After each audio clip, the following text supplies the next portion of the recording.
Ini pemainnya semuanya minta maaf ini, datang ke pemain. Staf kepelatihannya nggak ada yang datang ke sini nih, minta maaf. Atau dada-dada.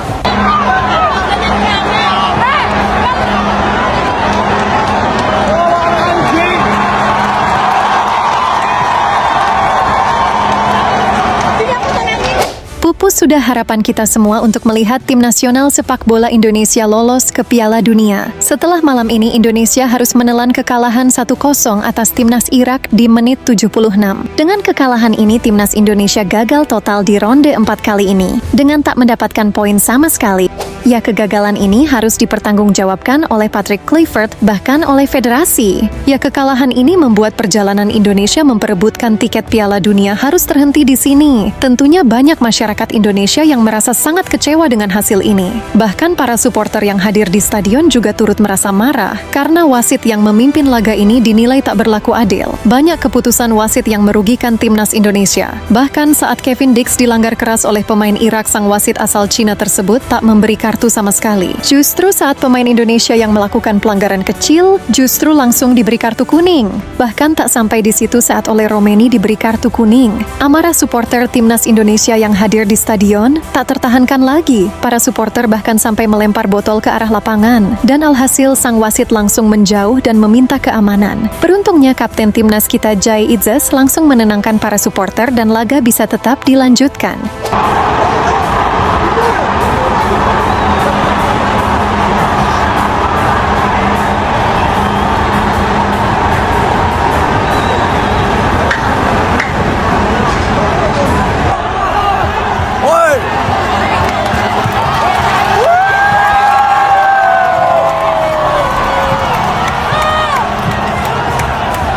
Puncaknya saat di menit 98. Seharusnya timnas Indonesia mendapatkan possible penalti. Akan tetapi kembali sang wasit bahkan tak memberikan. Dan bahkan di laga ini wasit tak pernah sekalipun melihat VAR. Setelah pertandingan berakhir, para pemain timnas Indonesia meluapkan kekesalannya kepada sang wasit. Alhasil Tom Hai juga diberi kartu merah. Bahkan Pak Sumarji juga turut terlihat penuh amarah kepada sang wasit. Ya, di momen seperti ini, jika pelatihnya Shin Tae-yong sudah pasti juga akan di kartu merah. Dan untuk Patrick Kluivert, dirinya terlihat sangat kecewa dan menangis di bench. Mengingat gagal totalnya timnas Indonesia di ronde 4 ini sepenuhnya menjadi tanggung jawab Patrick Kluivert sebagai pelatih kepala. Ya, jika boleh jujur, permainan timnas Indonesia hari ini jauh lebih baik dari sebelumnya. Para pemain juga sudah sangat berjuang keras di laga melawan Irak malam ini. Akan tetapi ternyata kita kembali dipertemukan oleh wasit seperti ini. Rasanya sangat sulit menerima hasil ini, apalagi wasit yang memimpin laga sangat begitu tidak memuaskan. Terlepas dari itu semua, kita harus mengapresiasi kerja keras para pemain, yang mana mereka sama sedihnya seperti kita semua saat ini. Bahkan Jai Idzes pada sesi interview juga tak kuasa menahan air matanya. Jadi mari kita sampaikan pesan penyemangat kepada semua pemain teman-teman. In my opinion, we're not right. In the end, the referee decides, so we have to live with that, you know. But if I see at the end of the game, I want to give a hand to the referee, and they say no, I mean, like, I always give the respect. I always in the field, I make sure everybody stays away from the referee. I try to speak respectfully with the referees, and even though they made some decisions which were not in our favor, we have to stay respectful. But it's just hard in the game, you know, because so much is at stake, and everybody gets emotional because everybody wants to win. But I just want to say, I'm proud of this group against Saudi Arabia. We didn't play our best game by far, and you saw today everybody was fighting. We played, for the most part, we played a good game. But what I said, we didn't reward ourselves. Dan untuk Patrick Kluivert, nasibnya saat ini sedang di ujung tanduk. Karena bagaimanapun Patrick Kluivert harus bertanggung jawab atas hasil ini. Karena menurut para fans, jika hasilnya sama-sama menemui kegagalan, para fans lebih memilih gagal bersama Shin Tae-yong. Selain Patrick Kluivert, tentunya federasi juga harus ikut bertanggung jawab atas hasil ini. Karena pergantian pelatih yang dilakukan federasi sedari awal dinilai di waktu yang salah. Dan sekarang dengan hancur leburnya timnas Indonesia bersama pelatih Patrick Kluivert, apakah federasi akan segera memutuskan nasib Patrick Kluivert atau tidak? Mengingat saat ini luapan kekecewaan dari para fans tak terbendung lagi. Hari ini tagar Patrick Kluivert out sudah trending di media sosial dan langsung disorot dan dibahas oleh media-media Eropa.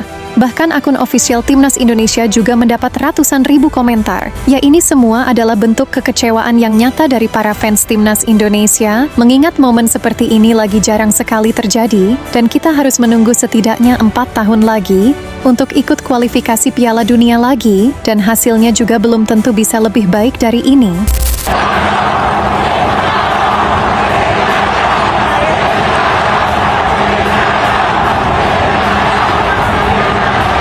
Dengan kekalahan ini, kita semua harus mengubur mimpi ke Piala Dunia. Padahal kita sudah sangat dekat dengan Piala Dunia yang berjarak hanya 2 pertandingan saja. Akan tetapi rasa kecewa yang kembali kita dapatkan. Ini semua adalah tanggung jawab pelatih, bahkan juga federasi. Jadi tak heran banyak yang meminta Patrick Kluivert harus mundur karena gagal total di ronde 4 ini. Ya, bisa kalian lihat selama menaungi Timnas Indonesia, strategi Patrick Kluivert bahkan sulit sekali membuat pemain mencetak gol dari open play, karena mayoritas gol Timnas Indonesia di era Patrick Kluivert dicetak melalui penalti. Dan itu benar-benar sangat di luar ekspektasi kita semua. Staf pelatih yang dibilang terbaik sepanjang masa justru tak mampu sama sekali membuat Timnas Indonesia berkembang. Jika kita bandingkan di era Shin Tae-yong dulu, walau daftar pemainnya tak sebagus era Patrick Kluivert sekarang, akan tetapi Shin Tae-yong mampu meramu dengan baik para pemain yang ada saat itu. Bahkan gol yang tercipta di Timnas era Shin Tae-yong banyak sekali yang dicetak melalui open play. Timnas di era Shin Tae-yong bahkan menuai banyak pujian, karena waktu itu hanya Shin Tae-yonglah satu-satunya pelatih yang membawa skuad termuda di kualifikasi Piala Dunia.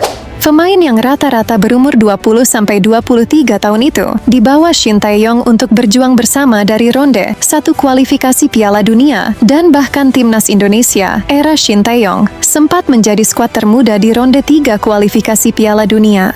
Perjuangan terakhir skuad termuda yang dibawa Shin Tae-yong di ronde 3 adalah berhasil menang melawan Arab Saudi di GBK dan menduduki peringkat 4 di grup dengan poin yang sama dengan Arab Saudi, Bahrain dan juga Cina. Di momen ini, Timnas Indonesia sejatinya memiliki peluang besar untuk lolos secara langsung ke Piala Dunia dari ronde 3. Bahkan Shin Tae-yong mengaku sudah menyiapkan strategi matang untuk laga away melawan Australia. Akan tetapi saat itu banyak isu yang menerpa Timnas Indonesia setelah menang melawan Arab Saudi. Ada isu tentang komunikasi lah, ada yang menyebut terjadi konflik besar di ruang ganti antara pemain dan Shin Tae-yong, dan bahkan banyak media lokal yang dibayar oleh seseorang demi menjatuhkan Shin Tae-yong. Dan alhasil tepat di bulan Januari, Shin Tae-yong dipecat oleh federasi dan digantikan oleh pelatih yang sekarang, yaitu Patrick Kluivert. Ya, pergantian pelatih Timnas Indonesia ini sempat menuai banyak kritik dari para fans, karena pergantian pelatih ini dinilai tidak di waktu yang tepat, dan alhasil saat ini kita ternyata tetap gagal untuk memanfaatkan momentum ini untuk lolos ke Piala Dunia. Para fans juga merasa jika hasilnya gagal seperti ini, lebih baik mereka gagal bersama Shin Tae-yong, yang sudah berjuang selama 5 tahun sampai bisa ke titik di mana Indonesia punya peluang lolos Piala Dunia. Karena di era Shin Tae-yong Timnas Indonesia, saat itu hanya kekurangan striker tajam seperti Ole Romeni, karena para fans menilai Ole Romeni adalah puzzle terakhir yang dibutuhkan Shin Tae-yong. Ya, entah nantinya Patrick Kluivert akan lanjut melatih Timnas Indonesia atau tidak, mengingat Patrick Kluivert mempunyai kontrak 2 tahun bersama Timnas Indonesia. Ya, jadi menarik untuk kita tunggu keputusan apa yang diambil oleh Patrick Kluivert dan PSSI nantinya. Bagaimana tanggapan kalian tentang kegagalan Timnas Indonesia kali ini, teman-teman? Komen di bawah ya. Karena wajar saja jika kita membandingkan atau mengkritik pelatih karena kegagalan ini. Karena ini bukan salah pemain, melainkan salah pelatih yang tak punya taktik yang jitu. Kita juga patut mengapresiasi kerja keras pemain selama ini. Karena para pemain Timnas Indonesia tak menginginkan kegagalan ini. Jadi kita harus tetap mendukung tim nasional sepak bola Indonesia. Terlepas nanti pelatihnya akan berganti lagi ataupun tidak sama sekali. Semoga kita diberi kesempatan bisa berada di perebutan tiket Piala Dunia lagi ya, teman-teman. Sehat selalu, dan sampai jumpa lagi di video selanjutnya. Terima kasih sudah menonton.